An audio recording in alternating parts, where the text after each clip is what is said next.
We begin the news from the nation's capital, where the independent National Electoral Commission has issued certificates of return to senators-elect at the National Collation Center. According to INEC, winners have been declared for 423 national legislative seats, while supplementary elections will be held in 46 constituencies. In the Senate, 98 out of 109 seats have been declared. National Assembly correspondent Jesu Adeoye reports. A new set of lawmakers with some returning familiar faces across 7 political parties will sit in the red chamber of the legislative arm of government to legislate in the 10th National Assembly. For the Senate, the APC won 57 seats, the PDP 29 seats, SDP 2 seats, the Labour Party 6 seats, the NMPP has 2 seats, while the YPP has 1 seat. While in the House of Representatives, the APC won 162 seats, PDP 102 seats, Labour Party 34 seats, and NMPP has 18 seats. At the National Collation Center, the senators who satisfactorily crossed the hurdle on the ballot were called to receive a certificate of return that validates their election. They appear satisfied with the conduct of the election that gave them victory, and they also commit to deepening democracy through their representation in the parliament. I would like to see for us to address the debt issues. I would like us to address the economic problems. I would like us to address the agricultural issues to put food on Nigerian people's table. And I would like us to take more decision on the electoral process to be able to reform our electoral process. Nigeria is on the move again, and I guess that I'm excited and everybody is happy that tension is cooling down with the inauguration of the various potential governments. Nigeria will look forward again with hope that things will get better.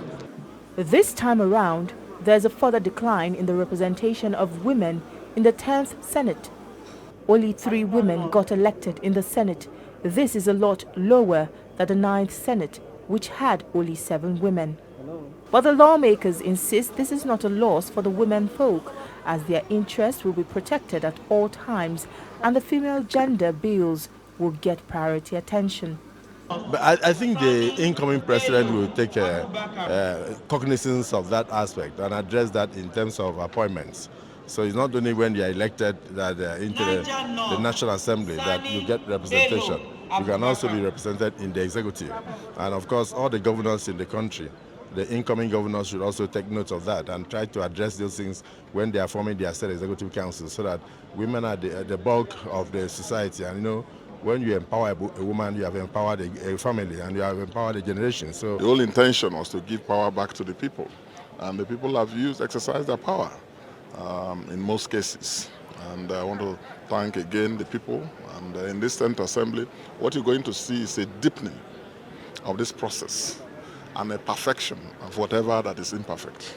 The 10th National Assembly will need to improve on the quality of the legislation as soon as they take the path of office in June.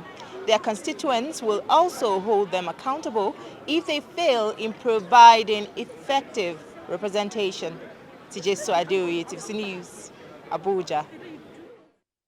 Let's now speak to one of the 98 senators who received their certificates of return earlier today. I'm joined live from our Abuja studio by the Senator-elect for Ogun Central Senatorial District, Shuaibu Afolabi Salisu. Thank you for joining us on the news at 7. The National Collation Center was like a red chamber of some sort earlier today. I'm sure that you met with the incoming colleagues of the 10th National Assembly. What exactly are you looking forward to the most as a first-time senator, as regards particularly the promises you have given to your constituencies? Thank you so much for having me. First and foremost, the event today is significant in many respects. The process of inaugurating the 10th Senate has already recorded yet another milestone. And it's also important to emphasize that this particular Senate, the 10th Senate, is the most diversified. 7 political parties have contributed members into the 10th Senate. So we expect a very robust conversation about the future of our country. Secondly, you also notice that this particular Senate, members have fought very tough battles to emerge. Our electorate have spoken, and we have seen a number of disruptions, if you like, a number of upsets in the political process, which means those who are fortunate enough to have scaled through the hurdles will need to be accountable to the people. Now, what do I envisage that will happen? The 10th Senate cannot be business as usual. We must take a fresh look at the Nigerian configuration as it were. A number of times, we want to focus on the palliatives, address the palliatives. The 10th Senate must go beyond palliatives. Because some of those palliatives, if you put them in place, no sooner than later, they will also evaporate. So I will expect that 10th Senate will work with the president-elect. And the president-elect, Asiwaju Bola Tinubu, as someone who has been an advocate of true federalism, physical federalism, reconfiguring the system. So I see him providing leadership.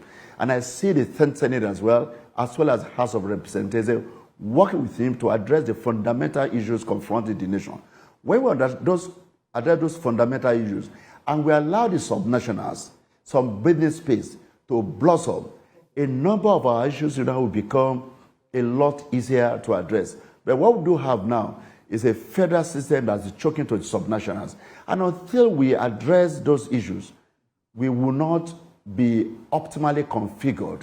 We need a country that works for every part of the country. The second part of it that's also important as we move on is to also ensure that we listen very, very attentively to the lessons that the just concluded elections offer to us. The youth of this country have spoken. The electorate have spoken. We have seen a number of disruptions in the pattern. It is not going to be business as usual. Anyone elected into public office must either shape in or shape out. We must be accountable to the people. We must listen to their needs. We must be responsive.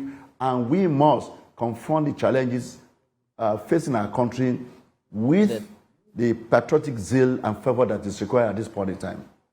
You talked about the political diversity with the 10th Senate. Your party is still in the majority. We'll have to wait for to see how it goes at the House of Reps if the APC would also clinch majority. But the National Assembly has always been criticized for being a rubber stamp to the executive. Do you think this new measure, this new level of diversity will help put the executive on their toes this time? It will. Number one, because of diversity. Number two, it's also important to note that for the very first time in recent history, those of us who are first-timers are in overwhelming majority. These are people who are yearning to make a difference. A number of the senators-elect are people who defeated incumbent governors who wanted to run, who are indeed run for senatorial seats. And they lost to some of these new senators-elect, meaning that we recognize that we have fought very great battles, and we also recognize that the electorate are waiting for us. Therefore, the fresh ideas, Senate is no longer a place for people who have served some executive positions to want to come and rest. The new Senate, the 10th Senate, has preponderant majority who are first-timers. And these first-timers have fought great battles to emerge, and I think they are so much in a hurry to make a difference. And that means they're going to have, combined with the diversity, they're going to take a fresh look at how things are done. Of course, it is not about confronting or being unnecessarily belligerent to the executive arm of government. And luckily enough as well, this is the fourth time we're going to have 3 senators in the villa. The president himself was a senator. The vice president was a senator. Even the first lady was also a senator. So we'll expect that they will also respect the constitutionally guaranteed independence of the 3 arms of government while collaborating and working together for the betterment of Nigeria and the upliftment of our country. So, let me quickly jump in to squeeze this in because of our time. Hopefully, the new senators will also learn the ropes early enough, particularly understanding the legislative duties. But the attention will be turned back at home to Ogun on Saturday. I'm concerned about the kind of relationship that exists between your predecessor in Ogun Central and the incumbent governor, and how confident you are about the APC's performance during the governorship election. Very, very confident. Very, very confident. Remember that the last election, APC won 3 Senate seats out of 3 Senate seats. APC won 9 rep seats out of 9 rep seats, 100%. And indeed, APC in Ogun State also delivered the votes for the presidential election such that no other party was able to earn 25% in Ogun State. Therefore, if you see that, and nothing has changed in those 2 weeks. So I can assure you that the people of Ogun State have come to recognize the performance of President Abiodun, the governor of Ogun State. It's been consistent, it's been fair, it's been equitable. He has delivered on the mandate given to him for the first time. And I have no doubt that the people of Ogun State, they will reward performance and give him the second term in office. By this time on Saturday, by the grace of God, by this time on Saturday, it will be clear to all and sundry. 2019 was more difficult, was more challenging than this. He won when he was coming from outside. Now as a performing governor, President Buhari described him as a performing governor. The incoming president, Ashwaju, has also recognized his performance in office. And the people of Ogun State that gave him the mandate in the first instance, we will renew that mandate even with greater vote in the coming election on Saturday. So I have no doubt. I am extremely confident that he will return, and all the 26 members of House of Assembly will also return on the platform, on the ticket of APC, by the grace of God. Well, I believe we'll see how that goes. Distinguished Senator-elect, I'm sure you're getting ready to be addressed as Distinguished Senator in a matter of days. Ogun Central Senatorial District, Shoaib Afolabi Salisu. Thank you for talking to us on the News at 7. Thank you for having me.